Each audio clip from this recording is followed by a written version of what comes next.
Welcome everybody.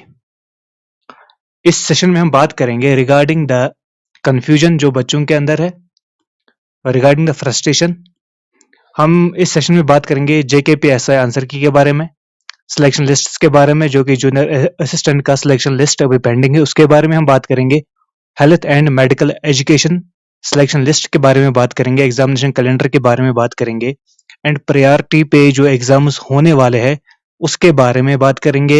And क्या कोई update है टाइपिंग टेस्ट के बारे में, सिकल टेस्ट जैसे कि टाइपिंग हो गई आपकी, स्टेनोग्राफी वगैरह, उसके बारे में हम बात करेंगे। एंड जो एग्जाम कंडक्टिंग एजेंसी है वो अभी स्टैंड है कि उसके टेंडर कैंसिल हो चुके हैं, उसके बारे में हम बात करेंगे।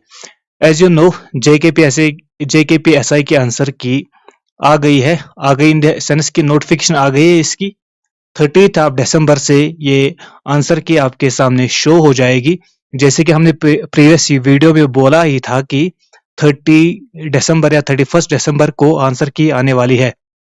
तो अभी एक लिंक चल रही है जिसपे आप 30 से पहले भी अपना आंसर चेक कर सकते हो।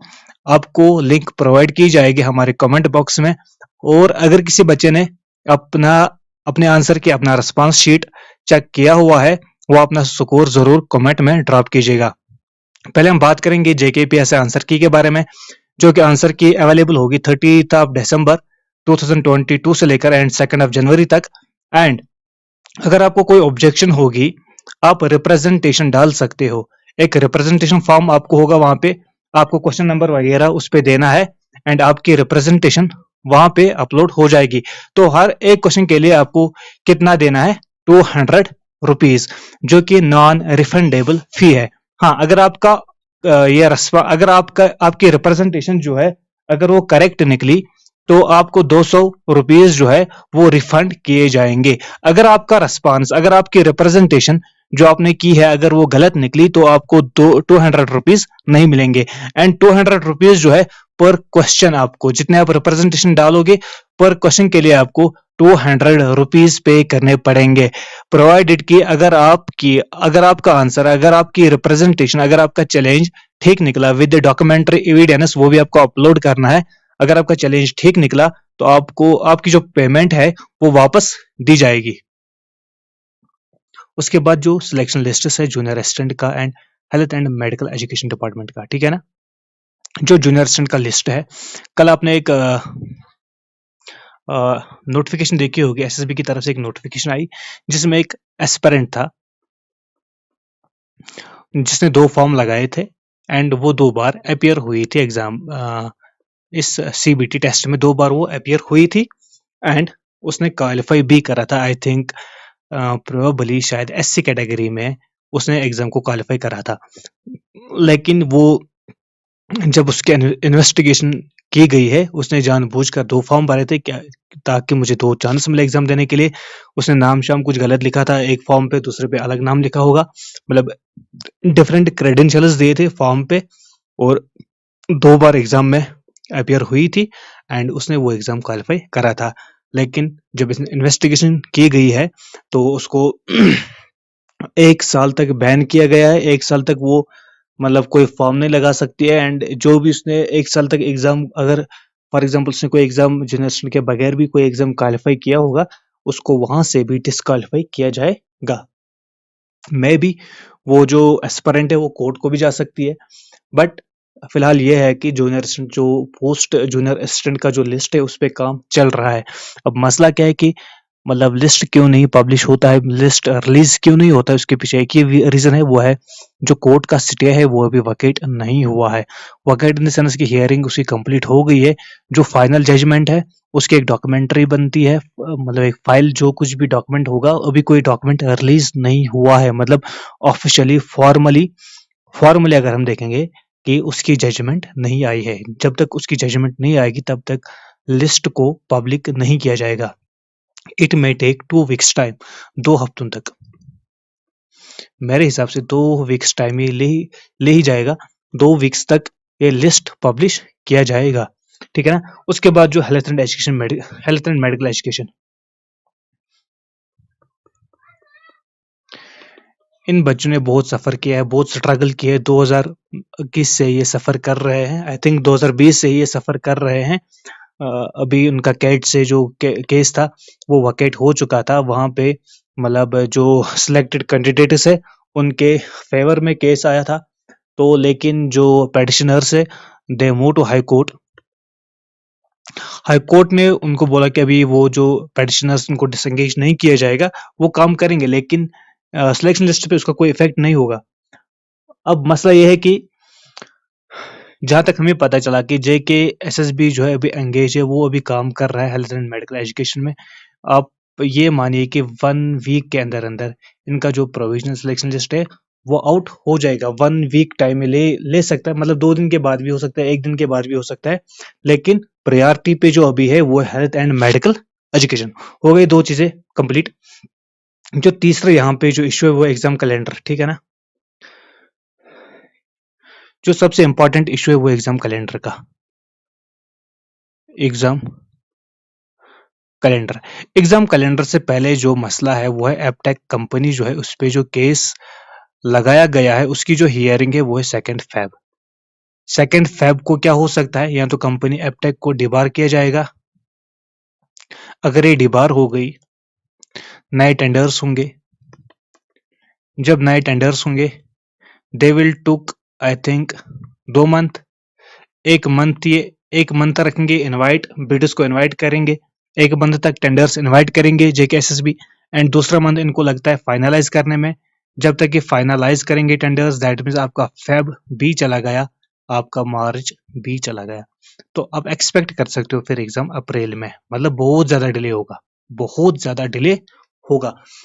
क्योंकि अभी अगर 2 फेब को हियरिंग है, 2 फेब को अगर हियरिंग नहीं हुई, अगर पोस्टपोन हो गई, जब तक हियरिंग नहीं होगी, चाहे वो एपटेक के खिलाफ होगी या एपटेक की फेवर में होगा फैसला, तब तक एग्जाम ये नहीं ले सकते हैं। अभी जो JKPSI का एग्जाम है, जेके पी JKPSI का एग्जाम ये कैंसिल हुआ था क्योंकि टेंडर्स कैंसिल हुए थे, ठीक है ना। फिर कोर्ट ने क्या किया, इनको 1 टाइम रिलैक्सेशन दी। 1 टाइम रिलैक्सेशन, ठीक है ना। 1 टाइम रिलैक्सेशन मीन्स कि खाली JKPSI का एग्जाम स्टार्ट हुआ था, तो अब JKPSI को बोला कि JKPSI का एग्जाम कंप्लीट करो, नया कोई एग्जाम होने वाला नहीं है जब तक हियरिंग नहीं आएगी। हियरिंग 2 फेब को आ सकती है, 2 फेब को ये हियरिंग पोस्टपोन भी हो सकती है। अगर हियरिंग के बहुत सारे चांसेस है कि एपटेक के खिलाफ ही आएगा, क्योंकि इस कंपनी को टेंडर्स मिलने के लिए एक क्लास को चेंज किया गया।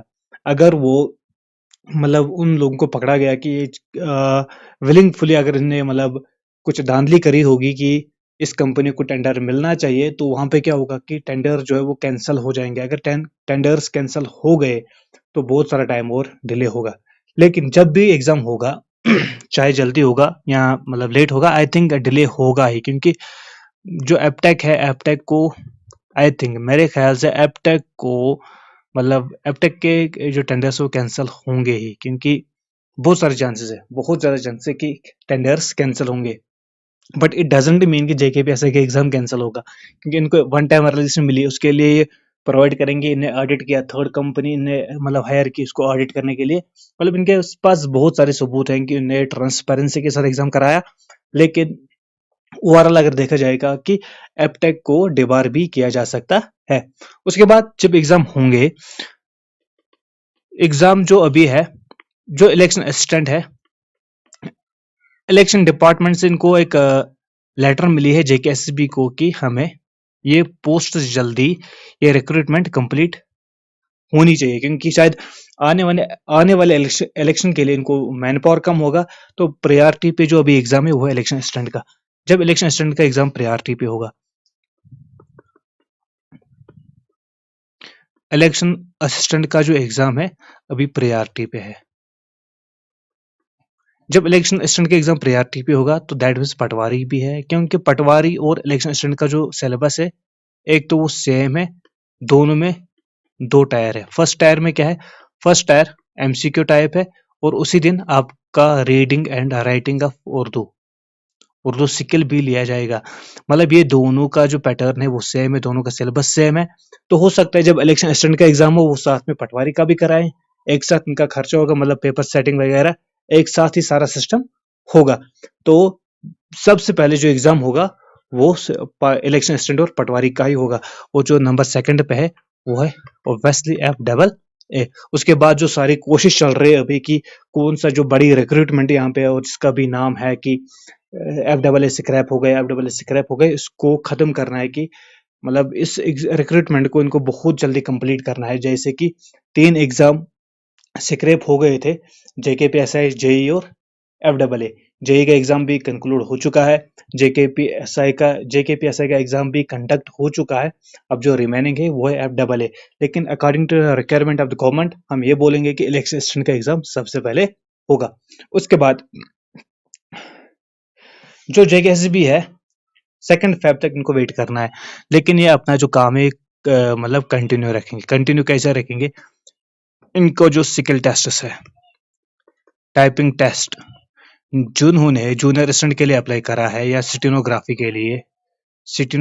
के लिए जिन्होंने अप्लाई किया है, वो बच्चा अलर्ट हो जाए 25 जनवरी से। ये मेरा गेस है 25 जनवरी तक शायद मुझे लगता है कि टाइपिंग टेस्ट स्टार्ट होगा।